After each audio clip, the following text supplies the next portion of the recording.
বাড়ি থেকে বের হওয়ার সময় যে ব্যক্তি এই দোয়াটি পড়ে, আর দোয়াটি হলো বিসমিল্লাহি তাওয়াক্কালতু আলাল্লাহি ওয়ালা হাওলা ওয়ালা কুওয়াতা ইল্লা বিল্লাহ।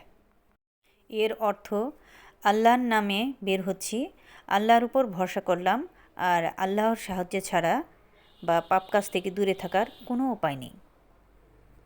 ফজিলত হচ্ছে, রাসূলুল্লাহ সাল্লাল্লাহু আলাইহি সাল্লাম বলেন, যে ব্যক্তি নিজ গৃহ থেকে বের হওয়ার সময় দোয়াটি পড়ে তাকে বলা হয় তোমাকে সঠিক পথ দেওয়া হলো, তোমাকে যথেষ্টতা দান করা হলো এবং তোমাকে বাঁচিয়ে নেওয়া হলো, আর শয়তান তার নিকট থেকে দূরে সরে যায়।